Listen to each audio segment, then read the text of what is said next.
Donc, Brigitte Poulain est née à Montréal. Elle a fait ses études à l'Université de Montréal sur le thème de l'écologie des oiseaux et notamment sur comment la diversité et l'abondance des ressources alimentaires influencent leur cycle d'activité, comme la reproduction, la mue ou la migration. Après un postdoc au Panama, elle a été recrutée à la Tour du Valat pour travailler comme chercheur sur l'écologie des oiseaux des marais. D'accord, c'est bon? Allez, je démarre. Alors oui, donc je vais vous parler des effets du BTI, mais avant j'ai pensé que c'était peut-être intéressant d'expliquer un peu aussi en quoi consiste la Tour du Valat, là où je travaille actuellement. Euh, il faut savoir qu'en fait c'est une fondation privée à but non lucratif qui est basée en Camargue dans le sud de la France. Et ce qui m'a motivée moi à aller travailler là, c'est parce que je voulais faire une science qui était utile, appliquée et applicable. Et donc on s'est donné pour mission d'essayer de conserver les zones humides autour de la Méditerranée parce que c'est des milieux qui sont très menacés. Et c'est seulement à partir de 2006, quand on a décidé de démousquer la Camargue et juste en fait aux portes du domaine de la Tour du Dala, que je me suis mis à développer des études sur ce sujet. Donc pour moi, comme le disait François, ma formation à la base, c'est pas l'étude de l'impact des pesticides, c'est plutôt l'écologie des oiseaux. Et c'est vrai que le BTI, quand il est arrivé sur le marché, en fait, c'était vraiment une révolution parce que on avait jusqu'à maintenant surtout fait des contrôles de pestes ou d'insectes avec des insecticides chimiques qui ne sont pas du tout sélectifs. Et là, le BTI, ben, c'est une bactérie, en fait, qui se reproduit en produisant des spores et des cristaux dont on a découvert les effets toxiques envers les moustiques en 1976 en Israël. C'est deux chercheurs qui ont découvert ça et c'était un peu par hasard. Donc, le BTI, lorsqu'il agit, il faut qu'il soit consommé par les larves de moustiques. Il peut être consommé par d'autres organismes aussi sans les tuer. Donc, c'est très différent des insecticides chimiques qui, eux, c'est juste une question de dose, en fait. Il faut comprendre que la plupart des produits qu'on a utilisés, comme le DDT, ça peut tuer un homme, c'est juste une question de dosage. Et comme les insectes, c'est des organismes très petits, ben, on pouvait tuer les moustiques sans tuer les hommes, donc c'était parfait. Mais le BTI, c'est différent. Donc, il est beaucoup moins toxique, il est plus sélectif. Par contre, il est aussi un peu moins efficace parce qu'il faut qu'il soit consommé par les larves de moustiques qui vont s'alimenter juste pendant quelques jours de leur développement. Et donc, ça le rend un petit peu moins efficace que les insecticides chimiques. Néanmoins, l'intérêt, c'est que le BTI, avec le BTI, les résistances se développent beaucoup moins vite. Et c'est toujours un peu, il faut comprendre que les industries qui produisent des pesticides assez rapidement, il y a des résistances qui se développent chez les moustiques, parce que, enfin, les insectes de façon générale, parce qu'il suffit qu'il y ait quelques individus qui ont une mutation qui les rend résistants aux produits pour qu'ils deviennent très rapidement avantagés et très rapidement dominants. Et on est tout obligé de trouver un autre produit pour s'en débarrasser parce que l'ancien produit est plus efficace. Donc, le BTI est arrivé pile poil à ce moment-là. C'est comme un peu tous les pesticides, de façon générale, il est produit par une seule industrie qui est Abbott, Valent et Biosciences. Ça permet de protéger un secret commercial parce qu'il faut savoir qu'il n'y a pas que du BTI dans le BTI. Dans le produit qu'on utilise, il y a seulement 2 à 10% en fait de la matière qui est constituée de spores et cristaux. Et le reste, eh bien, c'est des adjuvants, c'est des produits que l'on ajoute en fait pour que le BTI résiste bien aux rayons UV, qui flotte plus longtemps dans l'eau, qui traverse plus facilement la végétation. Et ça, parfois, c'est un souci parce que c'est vrai que ces adjuvants-là peuvent aussi être souvent plus toxiques que le BTI. Et tout ça pour dire, donc, depuis les années 80, donc rapidement après la découverte de l'effet toxique du BTI envers les mouches noires et les laringouins, on l'a vite utilisé sur tous les continents parce qu'il y avait évidemment un fort lobby. Donc, en termes de toxicité, c'est un produit qui donc est très peu toxique. Néanmoins, il peut affecter pas que les moustiques, il affecte aussi surtout les chironomes. C'est un peu comme les petits cousins des moustiques. Donc, c'est des diptères qui ont un peu la même écologie, la même physiologie, mais qui vont être en fait beaucoup plus abondants. C'est pas l'impression qu'on a nous, parce qu'ils sont beaucoup plus diversifiés. Donc, il y a un grand nombre d'espèces et un grand nombre d'individus. Mais ils ne nous courent pas après pour nous piquer. Donc, on a l'impression qu'ils ne sont pas si nombreux que ça. Mais en fait, ils sont beaucoup plus nombreux que les moustiques. Et ils peuvent être affectés par le BTI, d'autant plus qu'ils vont souvent avoir des habitudes de s'alimenter au fond des marais où le BTI va rapidement se déposer, alors que les moustiques, eux, doivent consommer le BTI par filtration en pleine eau, donc avant que le BTI précipite au fond. Ce qui fait que quand le BTI est efficace peut-être 2-3 jours envers des moustiques, il peut l'être pendant plusieurs mois, voire plusieurs années envers les chironomes.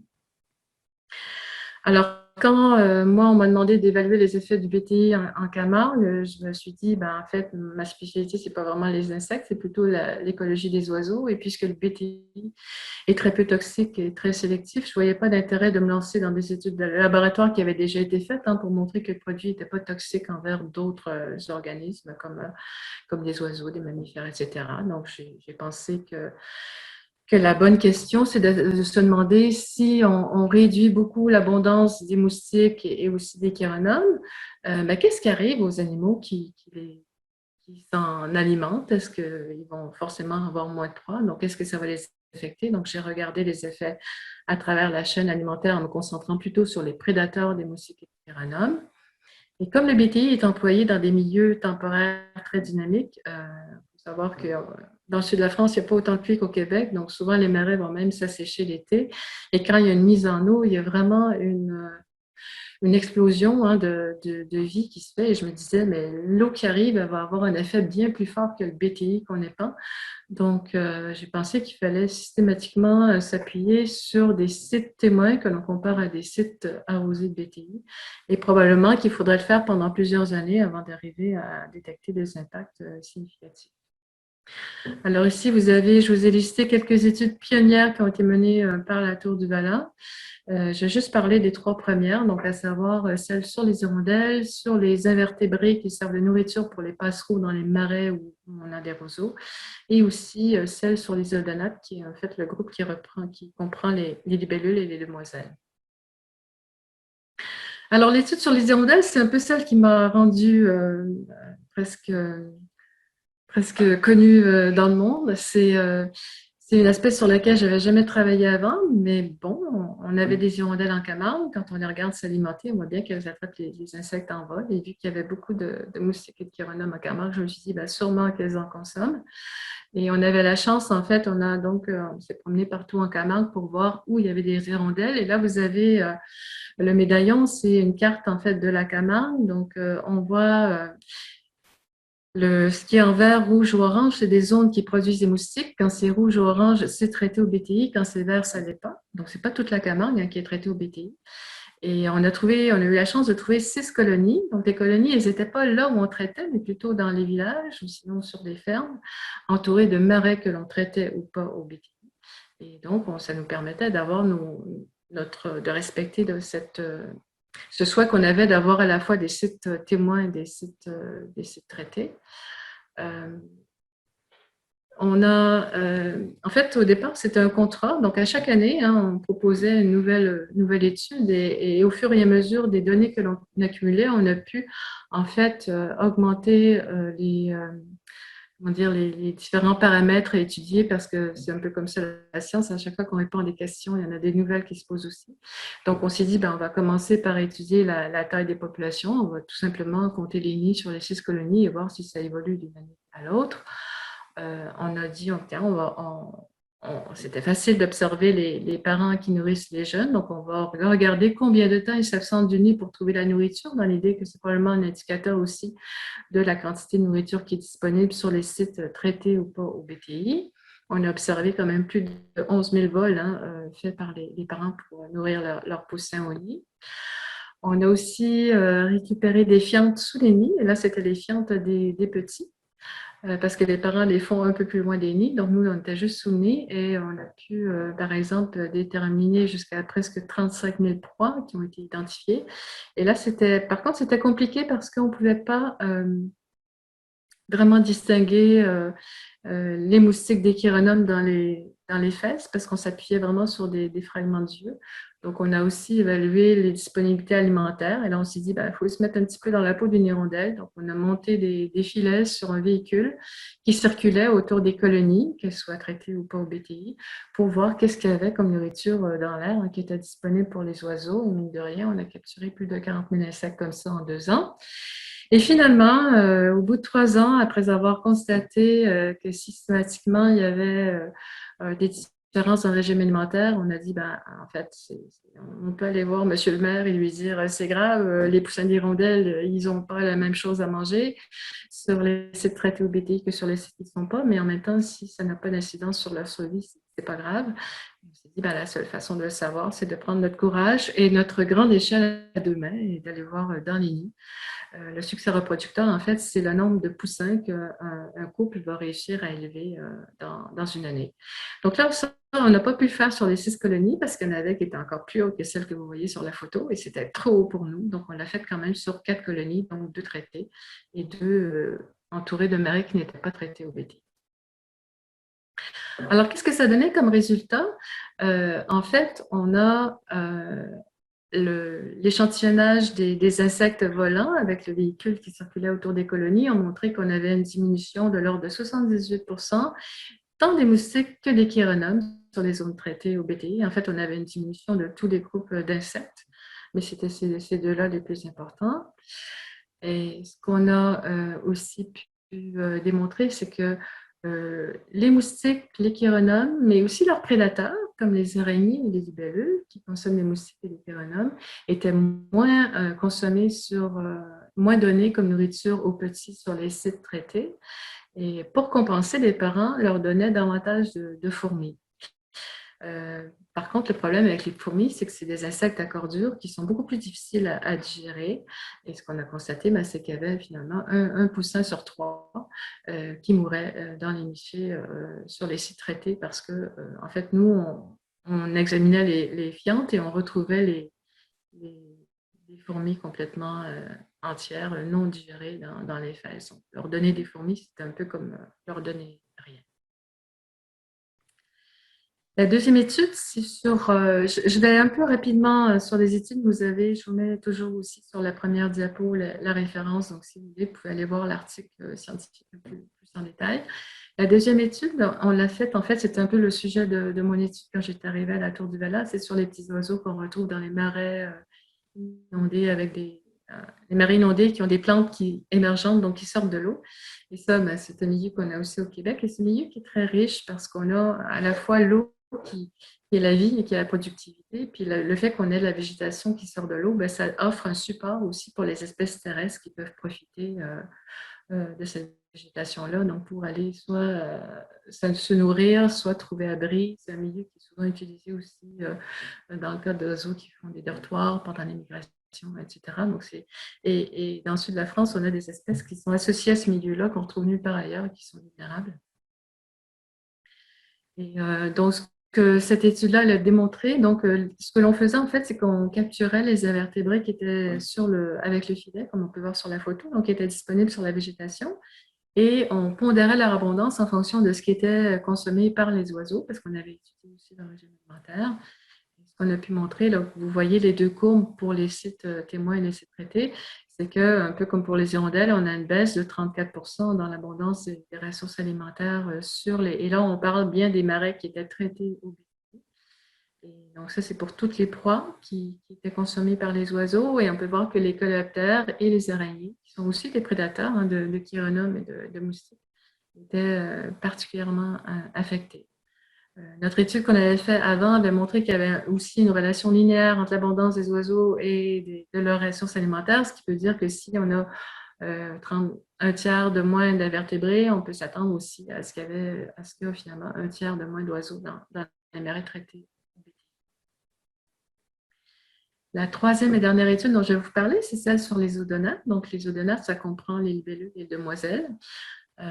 Quand on les voit comme ça, les demoiselles, sur la photo, elle est jolie, toute menue, toute délicate, mais en fait, il faut savoir que c'est des insectes qui sont vraiment féroces, c'est des vraies petites carnivores.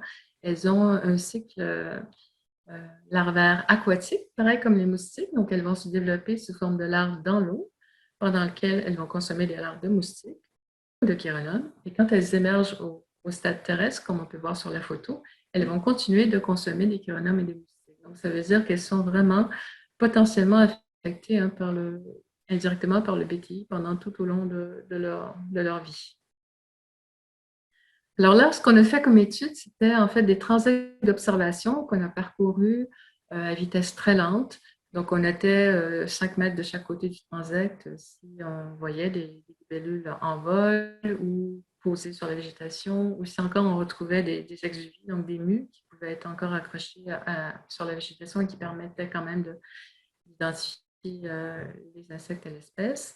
Donc ça, on l'a fait, on avait encore trois sites traités, 3 sites témoins. Les transects étaient parcourus 3 fois dans l'année, donc printemps, été, automne, sous des conditions météo favorables. En 7 ans, on a observé plus de 3700 odonates. Et ce qu'on a constaté, donc c'est toujours un peu le même système, vous avez les sites témoins en vert, les sites traités en rouge, on peut voir qu'on a une baisse de presque 50%, enfin 47% de moins d'espèces sur les sites traités et 50% de moins d'individus sur les sites non traités.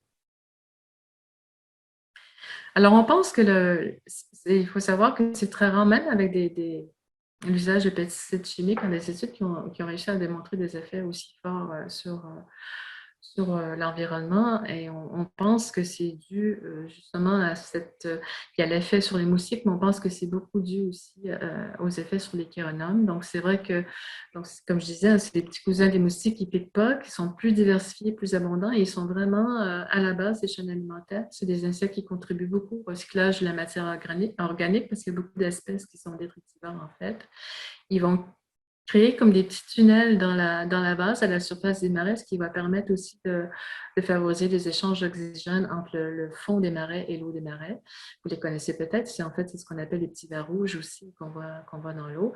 Et donc, ils servent de nourriture à un grand nombre d'organismes aquatiques et terrestres. Donc, c'est vrai que nous, on les a étudiés un petit peu indirectement. L'étude sur les rondelles a montré qu'ils étaient diminués.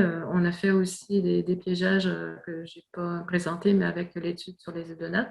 Mais la meilleure étude qui existe sur ce sujet-là, et que vous pouvez consulter, c'est celle réalisée par un groupe de l'Université de Lando, donc Stéphie Allégier, qui est ici en bas de la diapo, et qui a pu démontrer en fait que tant en mésocosme, donc ça c'est des espèces de petits laboratoires qu'on peut faire en extérieur, donc qui reproduisent le mieux possible les conditions naturelles, mais en pouvant contrôler un maximum de paramètres, ou même en milieu semi-naturel ou naturel. Donc, ils ont pu montrer qu'il y avait une baisse de l'ordre de 50 à 80% des chironomes, donc ce qui est très important. Et souvent, les études des gens qui épandent le BTI et qui montrent que le BTI n'a pas d'impact sur les chironomes, en fait, ce qui est le plus souvent fait, c'est qu'on va étudier les impacts seulement pendant 10 jours, une semaine, maximum 2 semaines. Et comme ça, en fait, c'est vrai qu'on dit le BTI n'a plus d'effet sur les moustiques, donc on n'a pas besoin de continuer l'étude sur les chironomes. Mais les chironomes, en fait, ils ont une écologie un peu différente. Ils vont arriver après l'eau, pas avant l'eau comme les moustiques. Et souvent, en fait, comme on voit sur la photo, c'est à partir de 2 semaines qu'on voit que les effets vont commencer à se faire sentir. Et nous, on a constaté que ça pouvait aussi durer pendant plusieurs mois, voire plusieurs années. La même équipe de l'Université de Lando en Allemagne a pu montrer aussi que ça pouvait avoir un peu comme des effets dominos sur la biodiversité. Donc, en utilisant leur espèce de grand aquarium en extérieur, ils ont pu montrer que quand on met du BTI, les chironomes, ils sont réduits. Et si on met avec les chironomes des larves de tritons, donc c'est un peu comme des salamandres, et des larves de libellules, en fait, les libellules, plutôt que de manger des larves de chironomes, vont se mettre à manger des larves de tritons. Et donc, finalement, le BTI va avoir pour effet de réduire de 27% l'abondance des tritons parce qu'on a un prédateur d'insectes sensibles au BTI qui est obligé de s'enligner sur un autre prédateur. Donc, ça peut avoir des effets comme ça assez insoupçonnés et ça peut monter jusqu'à assez haut dans la chaîne alimentaire. Un groupe dont j'ai pas parlé encore, c'est les amphibiens. Donc, nous, on les a pas étudiés directement en Camargue. C'est difficile parce que les marais sont temporaires. Ils sont pas en eau en tout temps, en même temps et ce serait assez difficile à mettre en œuvre. Mais il y a plusieurs études qui ont montré en fait que les grenouilles qui ont une peau très perméable pouvaient même être affectées directement par le BTI. Donc, il y a toujours la même équipe en Allemagne qui a pu montrer que la grenouille rousse, qui est une grenouille assez bien répandue en Europe, avait, au niveau larvaire, avait, quand on épandait du BTI, ça activait des enzymes qui normalement servent à détoxifier quand il y a un problème d'intoxication par l'animal, puis ça pouvait même altérer le système neuronal du tétard. Et puis, il y a une étude qui a été réalisée également au Québec par Valérie Langlois de l'INRS, qui a, donc l'Institut national de recherche scientifique, qui a révélé des résultats très similaires avec le crapaud d'Amérique et la grenouille des bois, qui montrent pareil, qui avait des enzymes de détoxication pardon, qui étaient activées au contact du. Alors, si on résume un petit peu qu'est-ce qui se passe, le BTI, au niveau de la chaîne alimentaire, donc on a notre larve de chironome, qui est le petit ver rouge qui se retrouve souvent au fond des marais. On a une larve de moustique qui s'alimente en pleine eau, qui, grâce à son système de branchies, elle va filtrer l'eau. On a une larve de libellule qui va consommer une ou l'autre. On a un petit poisson qui peut consommer la larve de libellule ou la larve de chironome ou celle du moustique. On a un tétard qui peut consommer à nouveau les larves de moustique ou de chironome. On a un canard colvert. Donc, c'est vrai que les canards colverts sont plutôt granivores, mais il faut comprendre que, en fait, pour les animaux, les moustiques, c'est les protéines. C'est un peu comme nous, la viande. Les protéines, c'est quelque chose dont on a spécialement besoin quand on se reproduit, quand on croît. Donc, les colverts qui doivent pondre leurs œufs ou qui ont les petits bébés qui les suivent derrière, eh bien, les bébés, pour grandir, ils ont besoin de consommer aussi des larves d'insectes et ça tombe bien. Parce que l'été, c'est la belle saison, il y en a plein. Après, on a des hérons qui vont consommer aussi des petits poissons et des petits têtards. On a le martin-pêcheur qui va aussi consommer des petits organismes aquatiques. On a des truites qui vont, certaines sont particulièrement friandes de larves de chironome, de moustiques, mais peuvent aussi consommer des larves d'insectes plus gros comme des libellules ou encore même des petits poissons. Les moustiques et les chironomes qui n'auront pas été consommés, ils vont émerger au stade adulte. Même chose pour les libellules. On a le tétard qui va devenir grenouille. Les libellules vont continuer de consommer des larves de chironome ou de moustiques. Même chose pour la grenouille. On a, là, comme on arrive dans le milieu terrestre, on peut avoir des araignées en fait, qui vont s'ajouter au cortège de prédateurs qui vont pouvoir attraper des chironomes ou des moustiques dans leur toile. On a aussi la petite paruline masquée qui va pouvoir consommer soit des larves de chironome ou encore d'araignées. Il faut savoir que les araignées, c'est aussi une proie très intéressante. Donc, nous, on ne l'a pas étudié directement, mais tous nos suivis ont montré qu'il y avait une baisse d'abondance des araignées. Et en fait, les araignées qui font des toiles vont pas consommer les proies qui se prennent dans les toiles. Elles vont juste les sucer, mais elles vont faire une espèce de composition des différentes proies pour avoir un régime alimentaire très équilibré en termes de différents types de protéines, en fait, d'acides aminés. Ce qui fait d'elle une proie vraiment excellente pour tous les petits oiseaux ou autres animaux qui ont besoin de protéines. Ensuite, on a un carouge qui va aussi pouvoir consommer des araignées ou encore des libellules. On a nos hirondelles qui consomment, on a vu, des larves de chironome, de moustiques, des libellules et des araignées. Je n'en ai pas parlé, mais il y a aussi les chauves-souris qui sont souvent très actives au crépuscule quand justement plusieurs espèces de moustiques sont particulièrement actives et abondantes. Donc, ils vont aussi consommer des larves de moustiques et de chironome. Et là, on a notre BTI qui arrive, qui reste dans l'eau le plus longtemps possible. Je n'ai pas réussi à rendre l'animation assez lente pour ça, qui va assez rapidement se déposer au fond du marais, qui va rester à disposition pour les chironomes. Donc, le BTI va réduire l'abondance des chironomes des moustiques dans l'eau. Donc, ça veut dire qu'il y en aura aussi moins dans les airs. Et à ce moment-là, on peut penser que toutes les espèces qui sont sur mon photo elles vont pas disparaître entièrement. Ce qui va arriver, en fait, c'est qu'elles vont avoir leur abondance réduite, un peu comme les résultats des études que je vous ai ont révélé. Hein. On perd 30, 40, 50, 60, 80% des individus. Ils ne dispersent pas tous, mais quand même, c'est un gros impact parce qu'on affecte justement un maillon vraiment à la base de la chaîne alimentaire. Alors, je prends une petite gorgée d'eau et puis j'ai pensé que c'était intéressant de partir avec un petit quiz vrai ou faux. Donc, c'est moi qui propose les questions et je vais vous donner aussi les réponses, mais on pourra en discuter après si vous le voulez. Donc, l'absence de différence significative entre un site traité et un site témoin signifie que le BTI n'a pas d'impact.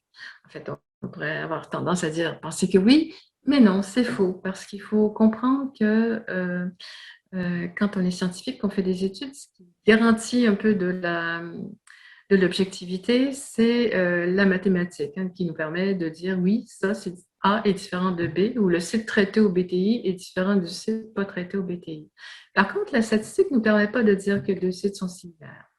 On peut juste réussir ou pas à détecter une différence et pour pouvoir dire qu'on a une différence, il faut qu'on soit sûr à 95%. Et ça, c'est un seuil qui est très élevé et qui est très difficile à obtenir, en fait, quand on travaille en écologie, parce que on observe des hirondelles, c'est des animaux, hein, qui ont des variations individuelles. Il y a des individus qui sont plus âgés, plus expérimentés, qui peuvent se nourrir mieux que d'autres, etc.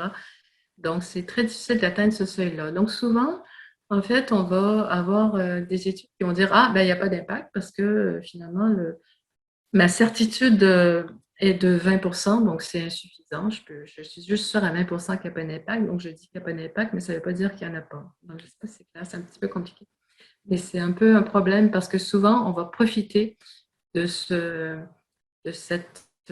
barème qui est très, très haut, très difficile à atteindre pour dire que, bon, il n'y a pas d'effet secondaire à des médicaments ou que les pesticides n'ont pas d'effet sur les environnements, juste parce qu'on n'arrive pas à pouvoir le déterminer avec une certitude de l'ordre de 95%. Et si je vous ai mis un article de Nature, c'est parce qu'il y a tout un consortium aussi de chercheurs qui considèrent qu'en fait, ça n'a pas de sens et qu'il faudrait abaisser ce seuil de signification-là. Mais nous, dans les études qu'on vous a présentées, on a quand même réussi à avoir, souvent, ce n'est pas 5% de certitude, c'est plutôt 1 sur 1000 ou 1 sur 10 000. La démoscation BTI pourrait nous protéger de façon préventive contre d'éventuelles maladies. Ça, c'est quelque chose que bien des gens pensent et en fait, c'est une erreur. Donc, c'est faux aussi. C'est un peu de la même façon qu'on ne va pas prendre un médicament de façon préventive pour une maladie qu'on pourrait attraper dans 2 ans. Ça ne fonctionne pas. Et quand on a un problème de maladie qui est transmise au niveau vectoriel par exemple, bon, on peut prendre l'exemple du West Nile qui est transmis par un moustique à l'homme. Il faut qu'il y ait une épidémie pour qu'on puisse agir de façon efficace. Il faut déterminer quelle est l'espèce de moustique qui est concernée. Il faut aller où est-ce qu'elle vit cette espèce-là pour la contrôler, pour réduire son abondance. Il faut s'interroger aussi sur dans quelle situation les hommes ont le plus de chances d'être piqués. Donc, on va agir aussi sur ce. Donc, ça, c'est ce qu'on appelle de la lutte antivectorielle intégrée. C'est ce que l'on fait, par exemple, pour le palu en Afrique. Et il faut de dire on épand du BTI et comme ça, on va avoir moins de chances d'avoir des maladies. Non, c'est faux parce que d'une part, les moustiques que l'on traite ne sont probablement pas impliqués dans ces maladies-là. Donc, en réduisant leur abondance, on peut ouvrir la porte pour d'autres moustiques qui pourraient amener des maladies plus tard. Et puis, si jamais ce sont bien ces moustiques-là, mais que le virus n'est pas là en ce moment, en fait, en traitant avec du BTI, on va quand même augmenter les risques le taux de résistance des moustiques aux produits. Donc, quand on va avoir vraiment besoin de les traiter au BTI, le BTI va être moins efficace. Donc, il faut vraiment comprendre que de faire une démoustication comme ça pour des raisons de confort ne protège pas des maladies. C'est plutôt l'inverse. Nous, on a observé en Camargue, dans le sud de la France, que quand il y a eu des épisodes, en fait, c'était systématiquement dans les zones les plus intensément traitées. Et à l'époque, c'était même avec des produits chimiques que l'on avait les plus fortes fréquences de maladies. C'est encore le cas aujourd'hui avec justement le moustique tigre. Le BTI n'a pas d'impact sur les espèces aquatiques car elles peuvent aussi bien consommer les larves de moustiques mortes que vivantes. Eh bien non, hein, nous, la plupart d'entre nous sommes carnivores, ça ne veut pas dire qu'on est charognards, c'est pas pareil. Une larve de libellule, elle va chasser des larves de moustiques à l'affût, elle va pas chasser, elle va pas s'intéresser à des cadavres en décomposition au fond des étangs. C'est pareil pour les animaux. Donc le BTI, il va causer de la matière organique morte qui va devoir être plus décomposée. Donc on va avoir un appel, un plus grand besoin d'oxygène pour décomposer cette matière-là. Et ça va être plus difficile parce qu'en plus, les chironomes, qui sont en partie décomposeurs, ne seront peut-être pas vivants pour pouvoir jouer ce rôle-là. Donc, on va déséquilibrer les écosystèmes. Le BTI a peu d'impact sur les espèces insectivores car elles peuvent se tourner vers des proies alternatives. Je pense que l'étude des hirondelles a bien montré qu'en fait, une proie alternative, ce n'est pas une proie optimale et ça peut faire toute la différence.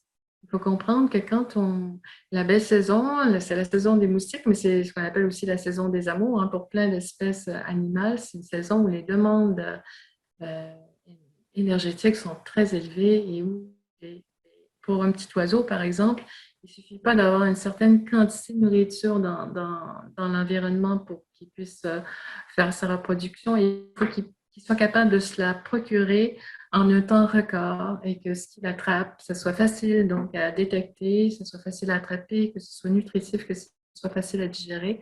Donc tout ça, c'est le fait que si on a une proie qui est alternative, ben, forcément, elle est alternative parce qu'elle n'est pas aussi bonne et ça peut avoir des répercussions, comme on a vu, qui sont importantes.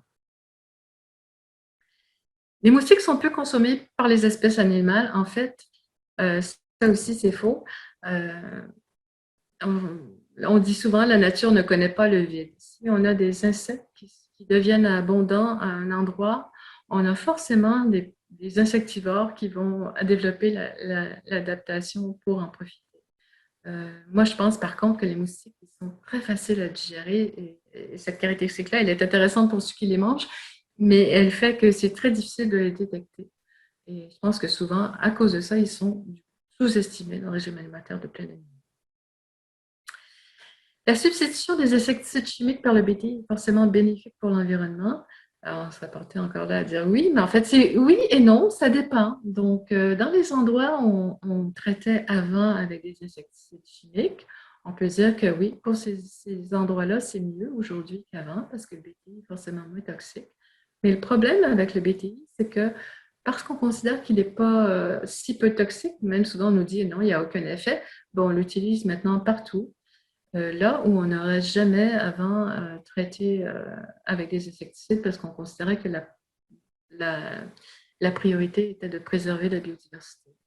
Donc, c'est vrai que le BTI, c'est bon quand on a vraiment besoin de traiter, mais je pense qu'il y a peut-être certaines situations où il faut faire la part des choses et se demander, en tout cas, pas traiter avec du BTI sous prétexte qu'il n'a pas d'effet parce que c'est certainement pas le cas. Encore deux, vrai ou faux. Donc, l'avant-dernière, le BTI n'a pas d'impact sur la santé humaine. On serait peut-être porté à dire oui, mais encore là, c'est faux. En fait, il faut savoir qu'il y a 78 souches de BT, donc le BTI étant une de celles-là. BT, c'est le bacille de Thuringe, donc c'est quelque chose qui est utilisé, en fait, on l'utilise sous forme de bioinsecticide en agriculture biologique. On peut l'utiliser aussi sous forme de OGM, par exemple, avec du maïs BT, qui est génétiquement modifié. Et en France, on considère que le BT, c'est la deuxième cause d'intoxication alimentaire. Donc, j'imagine qu'au Québec, on ne doit pas en être très loin. Et je vous ai mis la citation d'une étude qui, en fait, qui montre pendant longtemps, il faut savoir que 7 bactéries qui font à peu près partie du même groupe. Et pendant longtemps, on se disait, bah, c'est probablement pas le BT qui est utilisé en agriculture biologique qui cause toutes ces gastro. Mais maintenant, on a développé des tests PCR, un peu comme ceux qu'on fait avec la COVID pour distinguer les différentes souches. Et on peut dire que non, en fait, c'est vraiment le BTI ou BTI ou BTK ou tous les BT qui sont utilisés sous forme d'insecticides, soit dans... C'est plutôt évidemment en agriculture hein, parce que c'est plus ça qu'on est susceptible de l'ingérer. Par contre, on peut s'interroger quand on est, par exemple, dans les Laurentides, et c'est vrai que, je me souviens quand j'étais petite, on s'arrêtait à une source pour remplir nos bidons d'eau, ou sinon, dans certains cas, on buvait aussi l'eau du lac qui était filtrée. Donc, c'est pas impossible à ce moment-là qu'on ingère du BTI. Donc, s'il y a des gens qui ont remarqué qu'il y avait plus de gastro depuis qu'on traite au BTI, ben, peut-être que ceci explique cela. Et sinon, ben, tant mieux.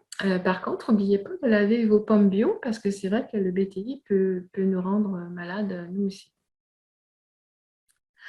Dans cette idée-là, on peut se demander aussi, d'ailleurs, je pense que ça se parle de plus en plus, hein, la pertinence d'ajouter le BT aux critères de qualité de l'eau, notamment de l'eau potable de par le monde, parce que c'est vrai que c'est une substance qu'on retrouve de plus en plus répandue partout.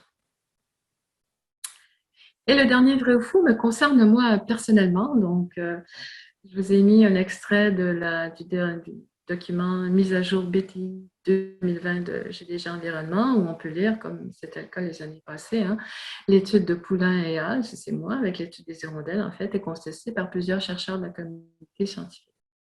En fait, non, c'est faux. Hein? Je vais dire, ben oui, c'est elle qui le dit, mais c'est pas la communauté scientifique qui la conteste, cette étude-là, c'est seulement les personnes qui, en fait, sont associées à l'industrie du BTI. Et il y a une analyse qui a été faite par Stéphane Foucault, donc, qui a publié ce livre, Et le monde devint silencieux en 2019. C'est en fait un journaliste du Monde qui spécialiste des questions environnementales, et pendant 3-4 ans, il a enquêté parce qu'il se demandait comment, en fait, par rapport surtout les pesticides avec la disparition des abeilles et comment les industriels avaient réussi finalement à nous faire croire que même des insecticides, finalement, ça ne tue pas les insectes. C'est vrai qu'il y a toujours un peu la même démarche, et c'est exactement celle-là qu'on m'a faite à moi. Et pour moi, c'était très bizarre parce que c'est vrai que je n'avais jamais travaillé sur des sujets aussi conflictuels, et je me disais, bon, ben, c'est vrai que quand je montre que le BTI a des impacts, je dérange les gens qui vivent de l'épandage du BTI parce que je ne menace pas seulement, je menace potentiellement leur gagne-pain. Et je les mets en porte-à-faux parce que ça fait 20 ans qu'ils disent qu'il n'y a pas d'impact. Mais en fait, c'est bizarre parce que jamais un chercheur va déblatérer sur un autre chercheur quand il publie un article, mais eux, c'est ce qu'ils font. Donc moi, j'ai publié mon article sur les hirondelles. Donc quelques années plus tard, il y a l'Agadic, qui est en fait, il avait une affiliation avec une institution de recherche en agronomie en France, mais c'est un salarié de Bayer. Bayer, c'est la compagnie qui a racheté Monsanto. Donc, lui, en fait, il est payé pour faire des études pour montrer que les pesticides n'ont pas d'impact sur l'environnement. Et puis, il y a quelques années plus tard, Baker qui en a rajouté une deuxième couche aussi pour dire que mon étude n'était pas bonne, sans raison. Hein. C'est juste lancé, c'est une attaque lancée en l'air comme ça. Et Baker, mais pour ceux qui ont vu le reportage à Semaine Verte, c'est cet Allemand qui produit du BTI, qui dépend dans la vallée du Rhin en fait, depuis 1976. Donc, c'est un des tout premiers. Donc, tout ça pour dire que moi, ce qui me gêne le plus dans tout ça, c'est que vous avez peut-être déjà dit vous-même, hein, les scientifiques n'arrivent même pas à s'entendre entre eux autres. Et moi, je pense que ça vient de là. Ça vient de l'industrie du tabac, ça vient de l'industrie des pesticides qui essaie de créer de la controverse entre les scientifiques. Et le but de tout ça, c'est de dire, au final, on n'est pas sûr si c'est vraiment les pesticides qui nuisent aux abeilles. Peut-être que c'est le frelon asiatique, peut-être que c'est la disparition des habitats, peut-être que c'est le changement climatique. Et là, on a conclu que c'est un problème multifactoriel et qu'il faut faire plus d'études pour être sûr. Et pendant ce temps-là, on peut continuer d'épandre les produits en toute impunité en attendant qu'on en développe d'autres qui ne sont pas moins nocifs pour l'environnement. Donc voilà, j'arrive à la fin de mon exposé.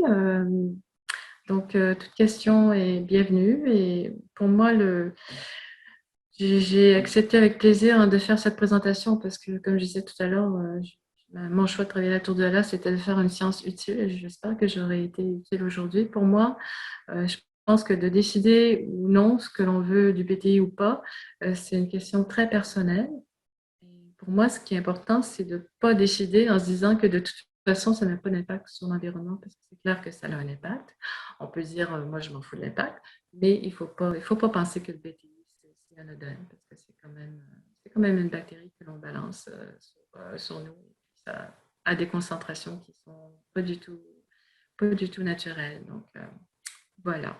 J'espère que je vous aiderai à prendre la bonne décision et je suis disponible pour vos questions. Je vais arrêter le partage écran. Et voilà.